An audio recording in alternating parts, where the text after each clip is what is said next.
The emergency alarms screamed through the command center, and Hyunwoo watched another colony world die on the main display. Red lights flashed across the tactical map as the consuming swarm tore through the outer defenses of Velrin 7. 3 million souls lived on that world. In 6 hours, there would be nothing left but empty husks and stripped bones. "Supreme Commander, the Defense Fleet is requesting permission to retreat," said the communications officer, her voice shaking. Hyunwoo closed his eyes. That made 3 worlds lost in 2 months. His tactics, proven over 40 years of military service, meant nothing against this enemy. The swarm adapted to every weapon, every strategy. They learned faster than the Velrin could innovate. They consumed and grew stronger with each victory. "Grant the retreat," he said quietly. "Save who you can." Ji-won stood beside him, her face pale in the red emergency lighting. As chief diplomatic advisor, she had spent years building alliances across the Outer Rim. Now those allies were silent, too afraid of the swarm to risk helping the Velrin Confederacy. "The Council is demanding answers," Ji-won said. "They want to know how we stop this." "We don't," Hyunwoo replied. "Watching the last evacuation ships flee Velrin 7. Not with what we have." The truth settled over the command center like ice.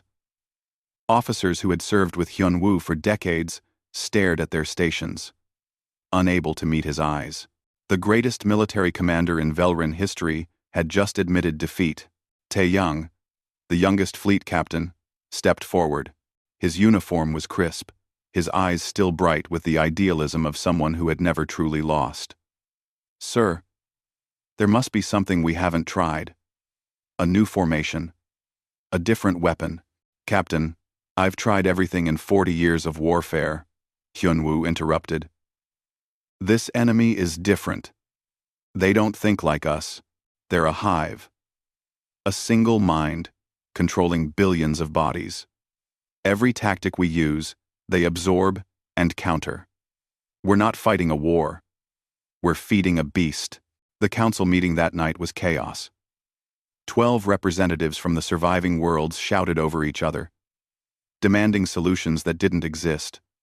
Some called for surrender. Others wanted to flee deeper into unexplored space. A few suggested biological weapons, planet-killing devices.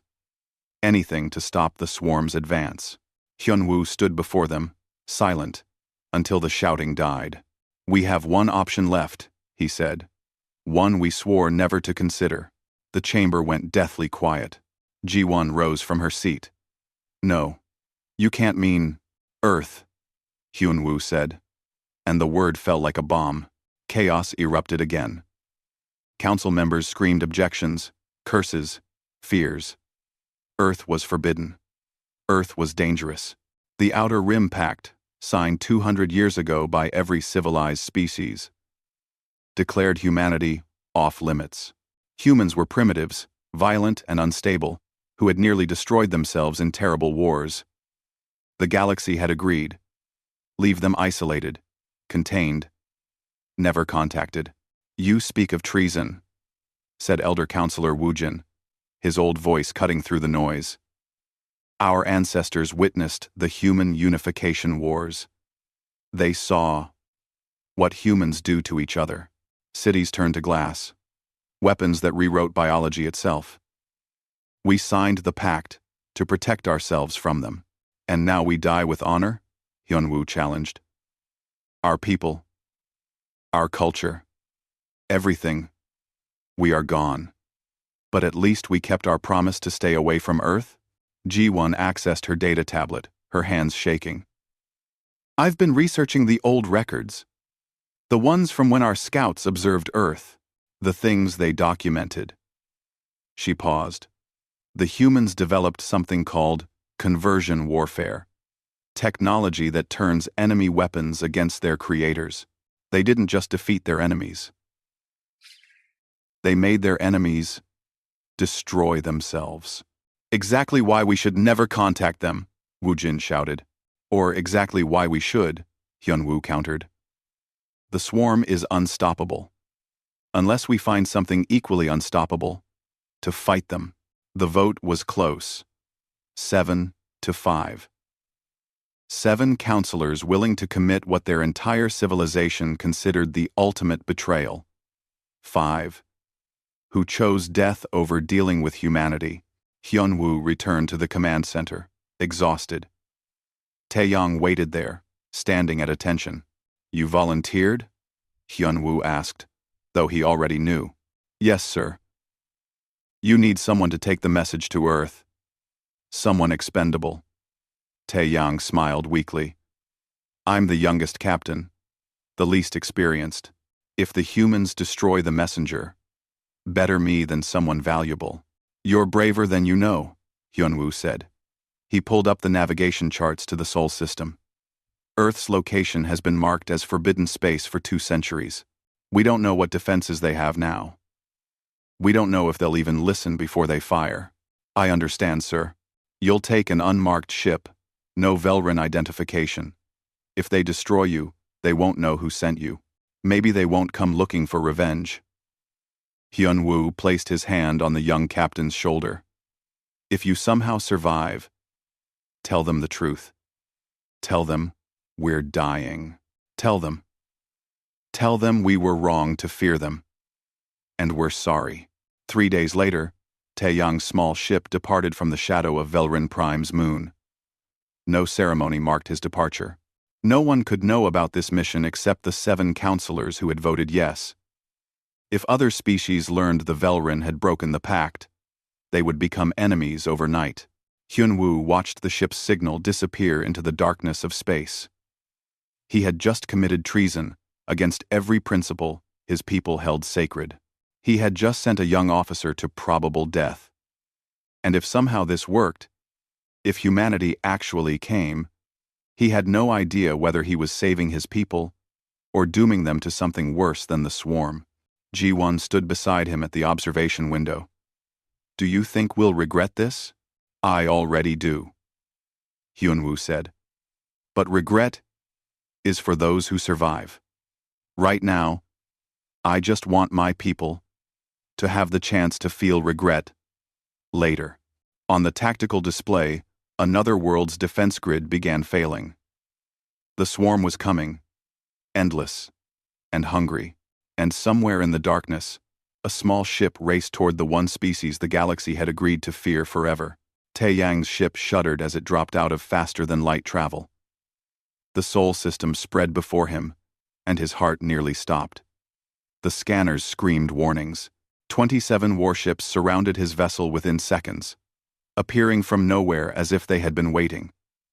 Human warships, sleek and predatory, bristling with weapons he couldn't identify. "Unknown vessel, you have violated Earth territorial space," a voice crackled through his communications system, speaking perfect Velrin trade language. "Power down all weapons and await boarding, or you will be destroyed." Taeyang's hands shook on the controls. They spoke his language. They had been ready for him. How long had humanity been watching the galaxy? "This is Captain Taeyang of the Velrin Confederacy," he transmitted, his voice barely steady. "I come with an urgent message. We request aid. Please, don't fire. Silence."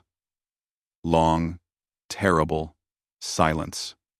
Taeyang watched the human ships hold position around him, their weapons charged and ready. He thought about his family back home. He thought about Hyun-woo's face when he volunteered for this mission. He waited to die. On the human flagship, Admiral Dae-hyun studied the alien vessel on his main screen. 70 years old, weathered by decades of service, he had commanded Earth's Outer Defense Command for 20 years. In that time, exactly 0 alien vessels had entered Sol system. Earth's policy was simple. Uninvited guests were destroyed on sight. "Sir, the alien captain is requesting aid," reported the communications officer. "He says, they're dying. Writing. They're dying. Writing, reporting.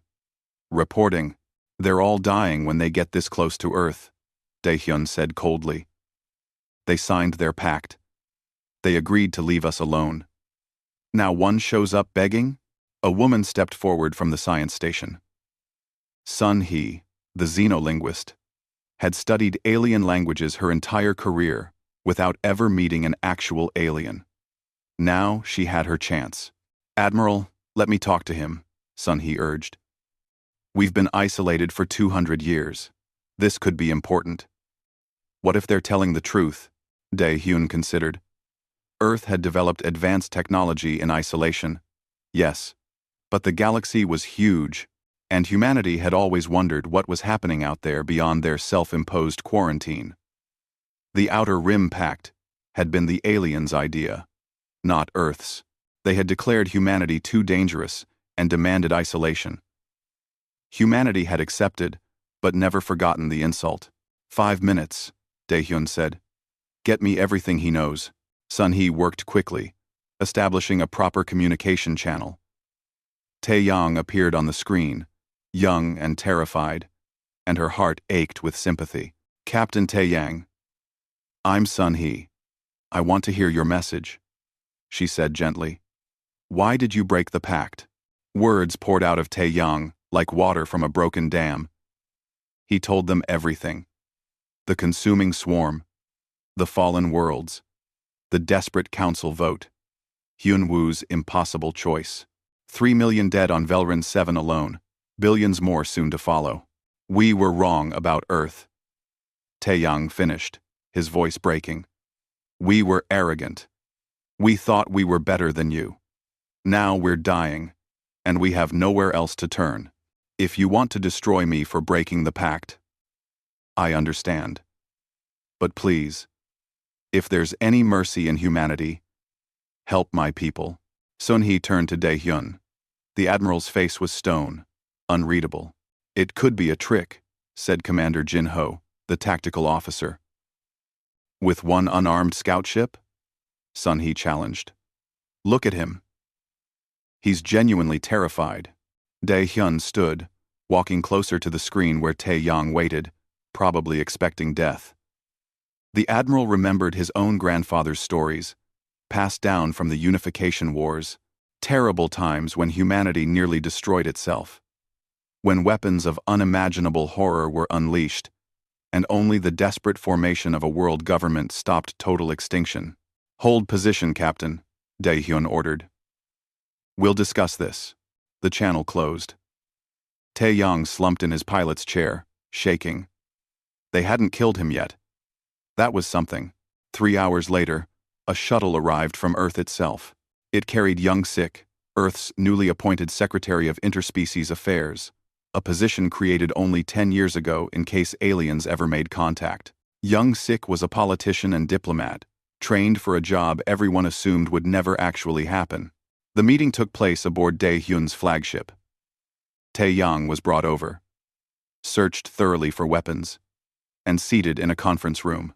Young Sik sat across from him, studying the alien with careful eyes. Your people called us dangerous primitives, Young Sik said without preamble. You quarantined Earth like we were a disease. Now you want our help? Yes, Tae-yang said simply. We were wrong. I can't change the past. I can only beg for the future. Young Sik leaned back. I've reviewed your scans of this swarm. I've seen the tactical data you transmitted. Your military tactics are sophisticated, efficient, proven over centuries. He paused. They're also completely ineffective. Against an adaptive hive mind enemy. We know, Tae-yang admitted. That's why we came here. Because you heard stories about the Unification Wars, Young Sik continued. About conversion warfare. About how humans fight. Tae-yang nodded. Our ancestors observed from a distance. They were horrified. They saw you turn nuclear weapons back on the armies that launched them. They saw biological agents rewritten to attack their creators. They saw you end your wars not through victory, but by making it impossible for enemies to fight. That's why the pact was written. Everyone was afraid. Good, Young Sik said flatly. Fear keeps people careful. But you're not careful anymore. You're desperate. Yes. Young Sik stood, pacing the room. If Earth helps you, There will be conditions. First, you share all intelligence on the swarm, everything. Second, you grant Earth territory rights in 3 systems of our choosing. Third, you issue a formal apology for the Outer Rim Pact and acknowledge that it was unjust. Taeyang's eyes widened. That last one, the Council will resist. They'll resist or they'll die, Young-sik said bluntly. Those are our terms. We didn't ask to be isolated. You did that. Now, you want our protection? You pay for it. I'll transmit the terms, Taeyang said quietly. 2 days of tense negotiations followed. The Velrin Council argued, debated, and finally, with bitter reluctance, agreed. The formal apology was drafted and signed. Hyun-woo himself recorded the message, his old face heavy with shame and necessity. Earth's military assessment team will depart immediately, Young-sik informed Taeyang. 1 ship, 200 personnel. They'll evaluate the situation and determine if further involvement is warranted. 1 ship? Taeyang couldn't hide his disappointment.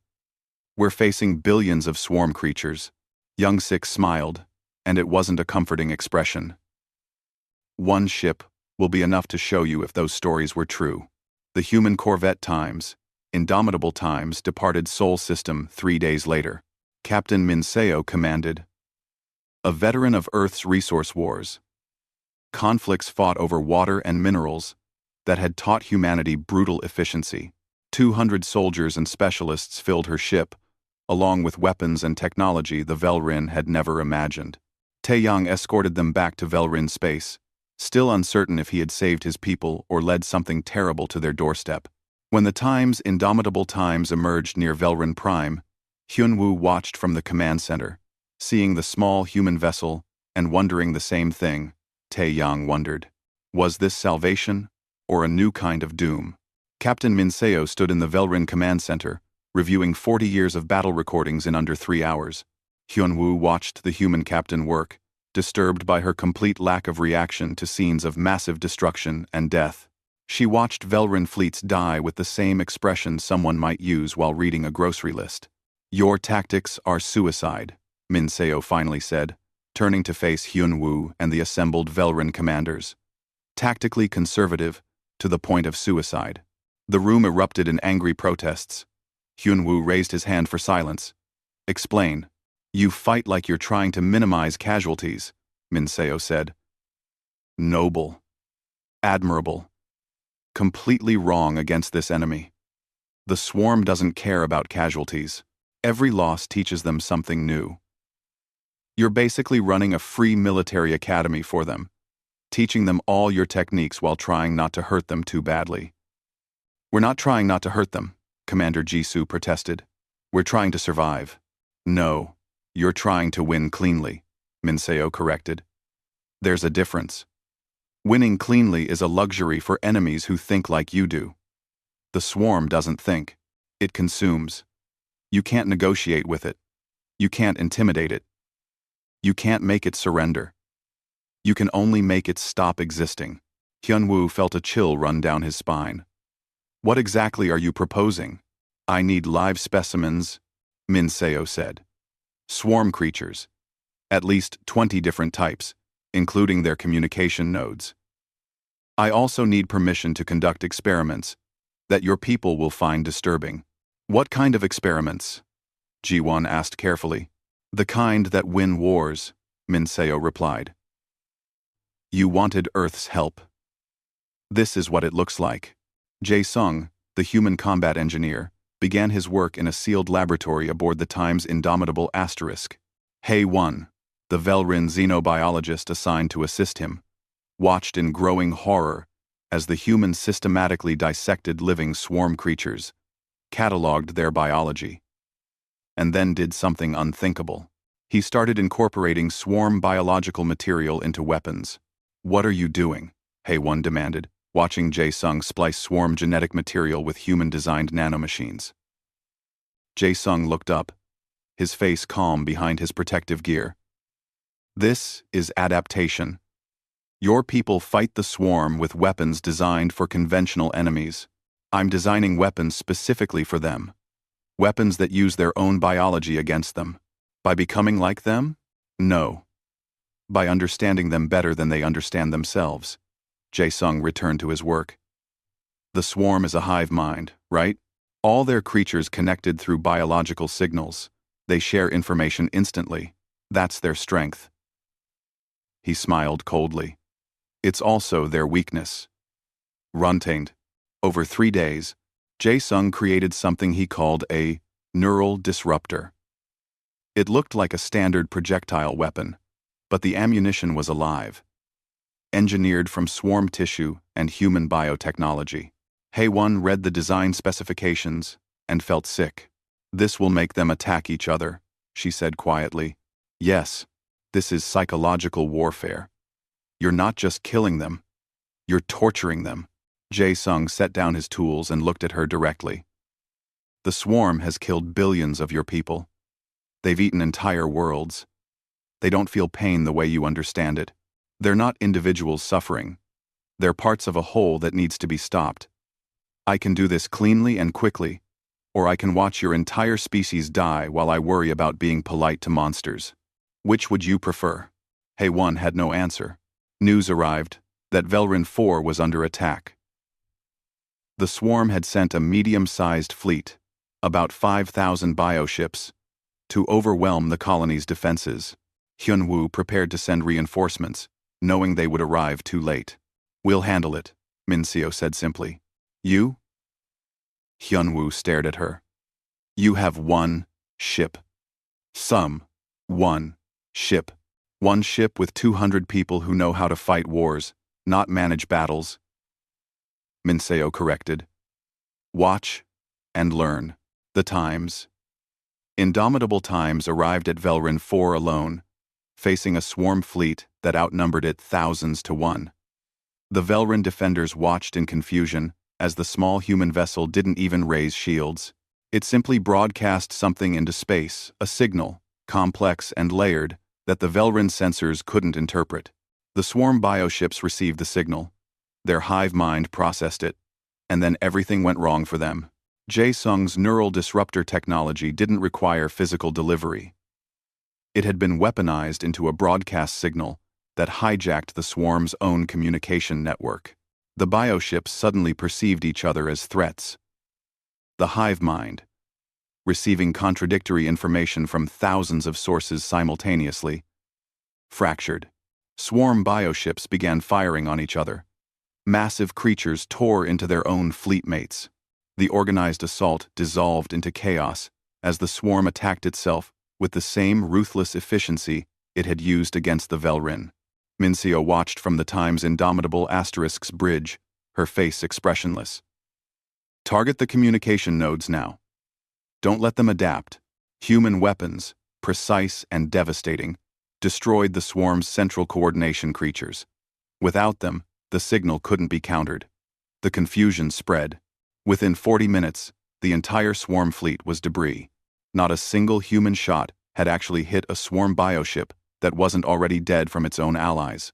Hyun-woo watched the recordings in stunned silence.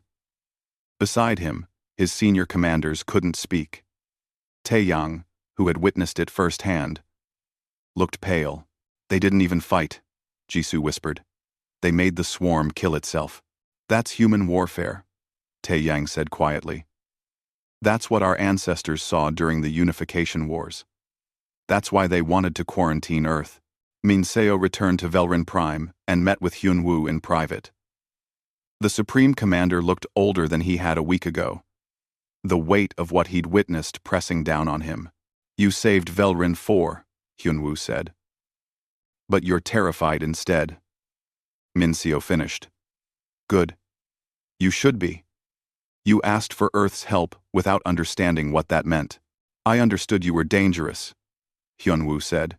I didn't understand you were this efficient at it. We don't fight wars to win, Commander. We fight to make sure the enemy can never fight again. That's the difference between your military tradition and ours. You fight honorably. We fight permanently. Hyun-woo stood and walked to the window overlooking Velrin Prime's capital city. Millions of lights sparkled in the dusk. His people, still alive, still unaware how close they were to extinction. "One ship isn't enough, is it?" he said without turning. "No," Minseo confirmed. "The swarm has billions of bioships across dozens of systems. We proved we can beat them tactically. But you need strategic victory. You need the full Earth fleet." Minseo. Minseo. "And what will that cost us?" "Everything," Minseo said bluntly. "Earth will demand that the Velrin Confederacy become a protectorate. You'll maintain your government, your culture, but your military answers to Earth. Your space belongs to Earth. Your future is decided by Earth. You'll be protected, but you won't be independent. That's not help. That's conquest. That's survival," Minseo corrected. "The swarm doesn't negotiate. We don't either. You called us because you were desperate. Now you're learning what desperation actually costs." Hyun-woo turned to face her. "And if we refuse? Then one ship is all you get. We'll continue killing swarm fleets around Velrin Prime, buying you time. Eventually, we'll leave. The swarm will come back, and you'll die with your independence intact." "Is that what you want?" The Supreme Commander closed his eyes. 40 years of military service, countless battles won, all leading to this moment. The moment he had to choose between his people's freedom and their survival. "I need to convene the council," he said finally. "You have 72 hours, Minseo told him. "Earth's main fleet is already en route. They'll arrive in 3 days. When they do, they'll expect an answer. Choose wisely, Commander. The swarm won't wait for you to decide." She left Hyun-woo alone with his impossible choice. And through the window, the city lights continued to shine, beautiful and fragile, and completely unaware that their entire future was being bargained away in a quiet room above them. The council chamber had never been so divided.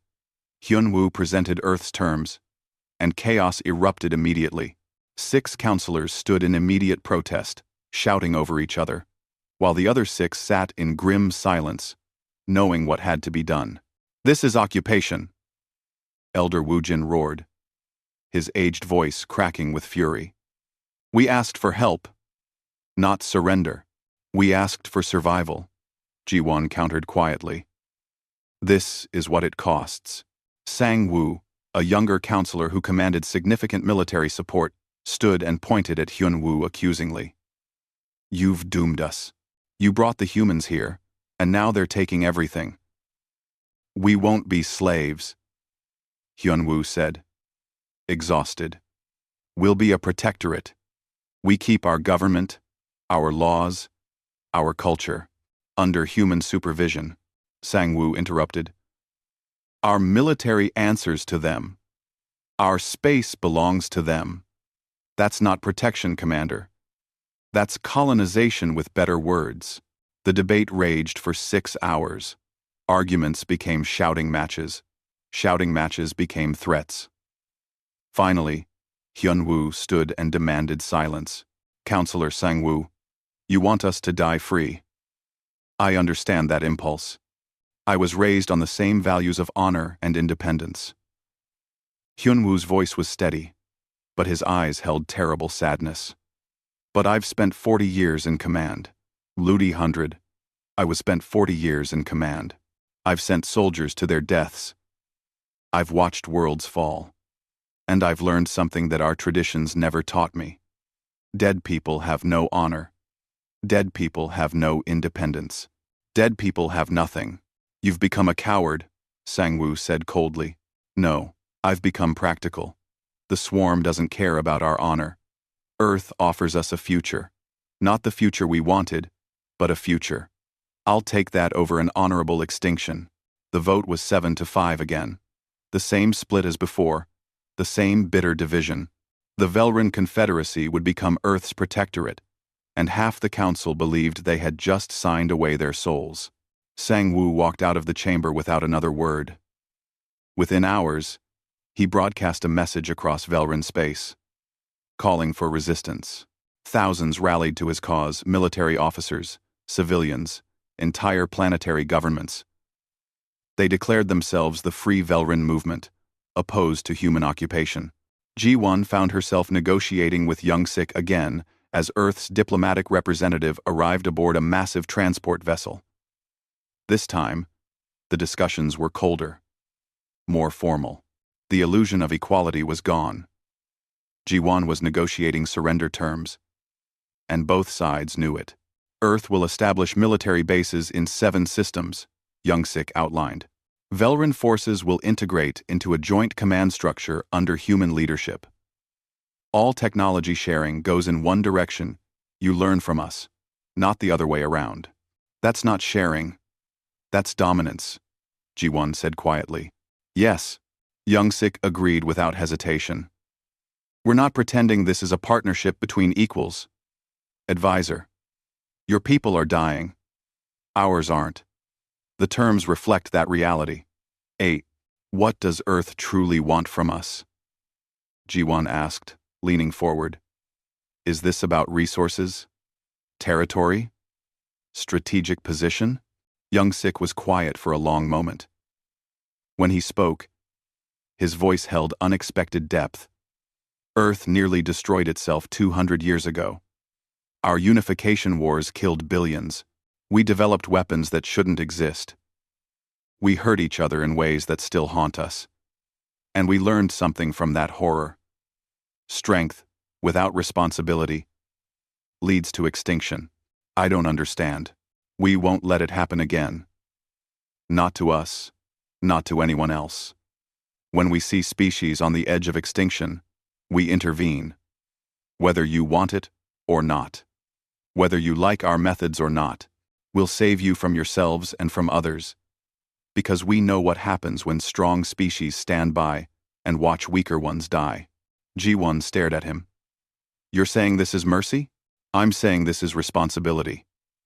You may hate us for it. That's fine. Hate us alive, rather than die proud. The resistance movement struck 3 days later. Sangwoo's forces sabotaged a human supply depot on Velrin 3, killing 17 human personnel. It was meant as a message. Earth was not welcome, not wanted, not accepted. The human response was swift and cold. Admiral Daehyun's fleet arrived in Velrin space 40 warships, the largest deployment of Earth forces beyond Sol system in 2 centuries. They didn't immediately retaliate against Sangwoo's forces. They simply took position around Velrin Prime and waited. The message was clear. Earth could destroy the Velrin Confederacy at any moment. They were choosing not to. Yet, Hyunwoo met with Sangwoo in secret, in an abandoned warehouse on Velrin Prime's industrial moon. The younger counselor arrived with armed guards, as did Hyunwoo. The 2 leaders faced each other across empty space, 2 visions of Velrin's future in direct conflict. 17 humans dead, Hyunwoo said without preamble. You've given them reason to crush us completely. They would have crushed us anyway, Sangwoo replied. At least now our people see them for what they are. Occupiers. Tyrants. Saviors, Hyunwoo corrected. Sangwoo, I know what you're feeling. I feel it too. But those 17 humans came here to help us. They died bringing supplies to Velrin 3, supplies that would have saved lives. They came here to enslave us. They came here because we begged them to. Hyunwoo's composure finally cracked. We broke the pact. We called Earth for help. Now you want to fight them because you don't like the price? You're going to get us all killed. Sangwoo's expression hardened. Then we free. No, we die stupid.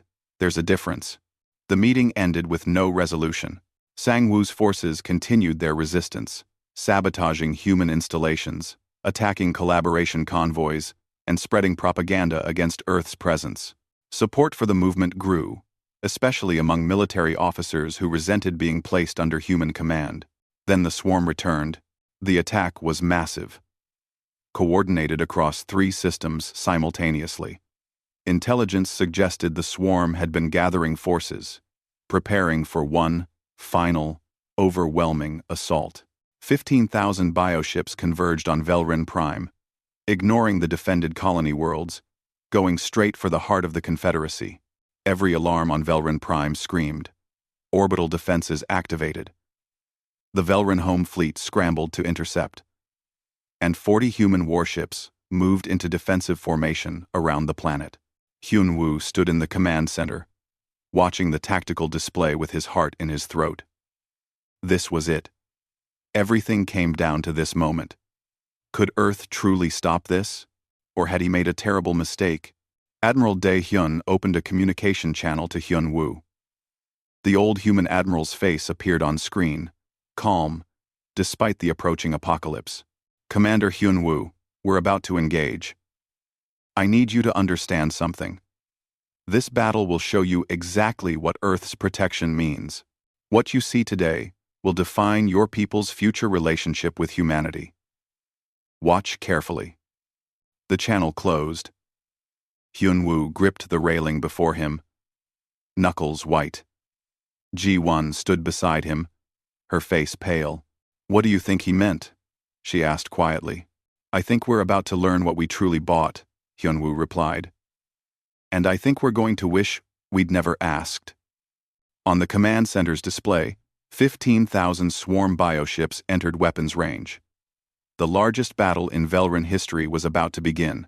The future of an entire species hung in the balance, and in his heart, Hyun Woo wondered if survival at Earth's price was really survival at all. Sang-woo watched from a hidden base on Velrin Prime's smaller moon. His resistance fighters filled the room, all eyes on the tactical feeds they'd hacked from Velrin military channels. They watched the swarm approach, an unstoppable tide of destruction. They watched 40 human ships position themselves, impossibly outnumbered. The humans will fail, Sang-woo said to his followers. And when they do, when they run or die, everyone will see that we were right. Earth can't save us. We have to save ourselves. But even as he said it, doubt crept into his voice. Because the human ships weren't running. They weren't even moving. They just waited, patient and terrifying, as doom approached. The Battle of Velrin Prime was about to begin, and not a single person watching Velrin or human truly understood what was about to happen next. The swarm fleet moved like a living organism. 15,000 bioships flowing toward Velrin Prime in perfect coordination. On the surface, in shelters deep underground, 3 billion Velrin huddled in terror, listening to emergency broadcasts, holding their families close. In the command center, Hyun Woo watched 40 human warships hold position against impossible odds. The numbers were insane. 250 to 1. Any conventional military force would retreat, regroup, try guerrilla tactics. The humans did none of these things. They're not even moving, Taeyang whispered, standing at his station. Why aren't they moving?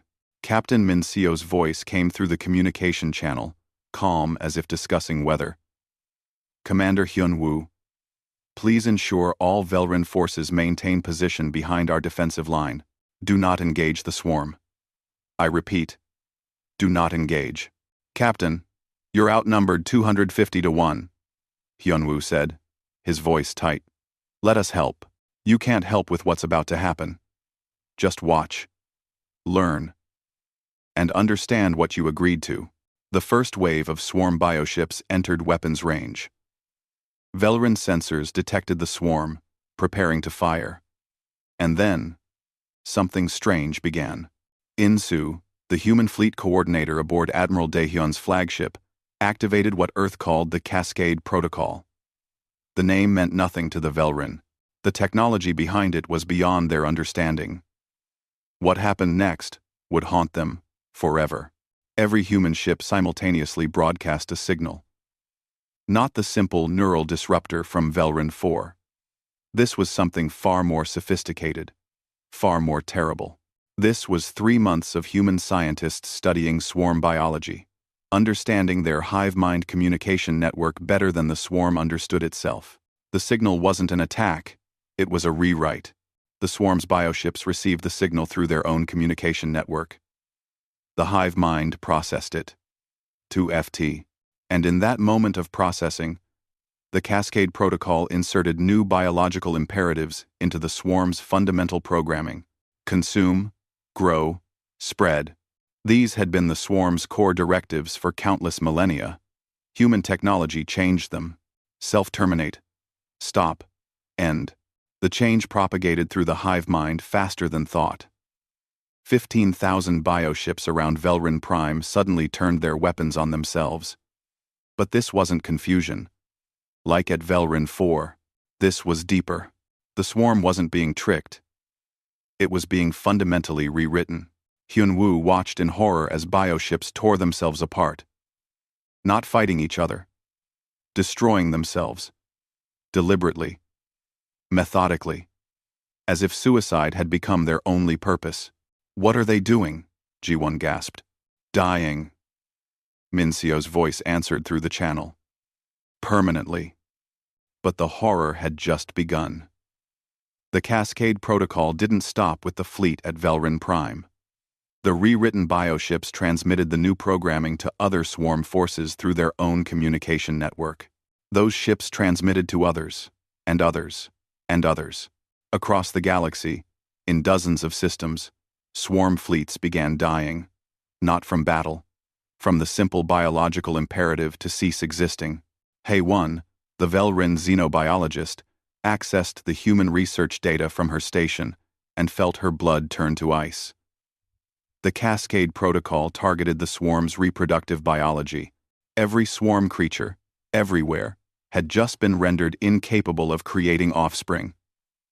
More than that, their bodies were now programmed to shut down, organ by organ, until nothing remained. "They're not just killing the swarm," Hae-won said, her voice barely audible. "They're erasing it. The entire species. Everywhere. All at once." The command center fell silent except for the displays showing swarm bioships dying by the thousands. By the hundreds of thousands. Intelligence reports began flooding in from across the galaxy. The swarm was collapsing everywhere simultaneously. Taeyang stepped back from his station, his face drained of color. Min-seo's channel remained open. Her voice was steady, unmoved by the extinction unfolding across the galaxy. "Yes, Captain Taeyang. That's exactly what we did. Because if we hadn't, the swarm would have. The difference is, we're efficient." Hyun-woo forced himself to speak. "Captain Min-seo, you've wiped out an entire species." "Correct. In 4 hours." "Correct. Without firing a single shot." "Also correct. Commander, you asked Earth for help against an enemy you couldn't defeat. This is what that help looks like. We don't fight wars. We end threats. Permanently. Completely. The swarm is gone. It will never threaten anyone again. You're welcome." The channel closed. In the command center, nobody spoke. They couldn't. What words existed for this? The Velrin had spent decades fighting the swarm, losing millions, watching their civilization crumble. Earth had ended the entire conflict in the time it took to eat lunch. Bo-ra, a young civilian who had volunteered to work communications during the crisis, stared at her screen, showing casualty reports from swarm-occupied worlds, except the casualties weren't increasing anymore. They had stopped. Everywhere. All at once. "We're saved," she whispered. Then, quieter. "Why doesn't it feel like salvation?" Quote, Admiral Dae-hyun arrived on Velrin Prime the next day to meet with the council. The elderly human admiral walked into the chamber like he owned it. Which, in a very real sense, he now did. Hyun-woo and the council waited, none of them having slept, all of them still processing what they had witnessed. "The swarm is extinct," Dae-hyun announced without preamble. "Every specimen, every bioship, every organism containing swarm genetic material is dead or dying. In 72 hours, the species will be completely gone. The threat to the Velrin Confederacy is eliminated. You committed genocide, Sangwoo said from his seat, his voice shaking with rage. And something else. Fear. The resistance leader had surrendered that morning, his movement collapsing as people realized Earth could destroy entire species without breaking a sweat. You're murderers. You're murderers. We're survivors. Daehyun corrected coldly. And now, thanks to us, so are you. You called this genocide. I call it pest control. And you. The swarm was a threat to all life in the galaxy. We eliminated it. If you want to be angry about our methods, be angry. But be angry, alive. Ji-won stood, her voice carefully controlled. Admiral, I need to understand something. Did you know you could do this? Before you came here, did you know you had the capability to end the swarm so completely? Daehyun met her eyes. We suspected. The Cascade Protocol was theoretical until 3 days ago. You provided us with enough swarm specimens to test and refine it. Your desperation gave us the laboratory we needed. We helped you build the weapon that committed genocide, Ji-won said slowly, the full horror dawning on her. You helped us build the weapon that saved your species, Daehyun countered. Choose your perspective carefully. Advisor. It will determine how you sleep at night. Young-sik stepped forward, holding a data tablet. The Protectorate Agreement is finalized. Earth assumes military control of Velrin space, effective immediately. We'll begin integration protocols next week. Human advisors will be assigned to every Velrin governmental body. You maintain autonomy in local affairs, but strategic decisions go through Earth Command. Hyunwoo took the tablet, staring at it. The weight of it felt like chains. And if we refuse? If we decide we'd rather not be protected by people who can casually erase entire species? Then you're free to leave the Protectorate, Young-sik said simply. Earth's protection is offered, not forced. You can go back to independence anytime you want. Really? Elder Woo-jin said skeptically. You just let us go? Of course. We're not interested in ruling people who don't want to be ruled. It's inefficient. Young-sik smiled slightly. But understand what you'd be choosing. You'd be independent, yes. Alone. Unprotected. And every other species in the galaxy just watched Earth erase the swarm in 4 hours. They'll be forming new alliances, new power structures, all oriented around the fact that humanity is now the dominant military force in known space. Where do you fit in that galaxy without Earth's protection? The trap was elegant. The Velrin were free to leave, but leaving meant being vulnerable in a galaxy that had just learned to fear humanity. Earth's protection wasn't forced. It was simply the only logical choice in the new reality they'd created. We'll sign, Hyunwoo said quietly. 5 years passed. The galaxy changed in ways nobody had predicted. Earth's protection extended to 17 species now. All former enemies of the swarm. All grateful and terrified in equal measure. Human ships patrolled half the known galaxy. Human culture spread through 100 worlds. Human technology lifted species out of poverty and bound them to Earth's economy. The Velrin Confederacy thrived. Trade flourished. Population recovered. New colonies were founded, protected by human warships that ensured no threat would ever touch them. To any outside observer, the Velrin had been saved, elevated, improved. Hyunwoo, now an advisor to the Human Velrin Joint Command, sat in his office overlooking the rebuilt capital city. He was old now, his years of service finally catching up with him. He thought often about that day 5 years ago when he'd chosen survival over principle. Bo-Ra, the young woman who'd witnessed the swarm's extinction, had grown into a promising officer. She attended the Earth Military Academy, learning human warfare, human tactics, human philosophy.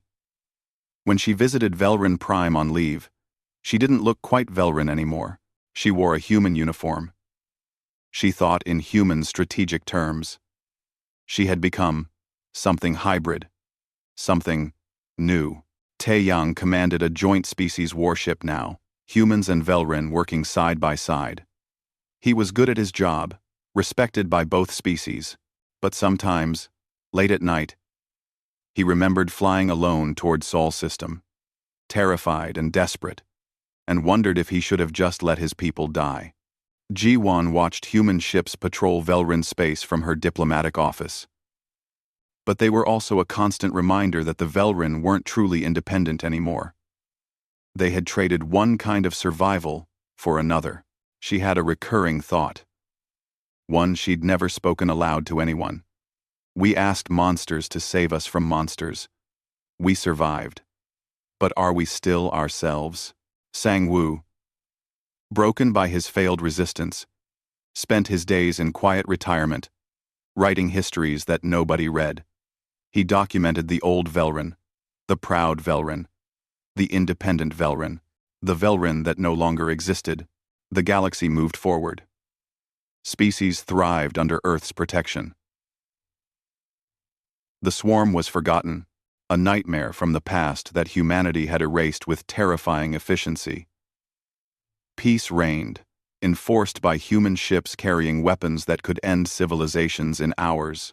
And in his office, Hyun-woo looked at the thriving city below and asked himself the same question he'd asked 5 years ago. Had he saved his people, or had he simply chosen a slower, more comfortable extinction? The lights of Velrin Prime glittered in the darkness, beautiful and alive and protected, and above them, human warships stood guard, patient and eternal, ensuring that nothing would ever threaten these people again. Whether that was salvation or imprisonment, Hyun-woo still didn't know. Perhaps he never would.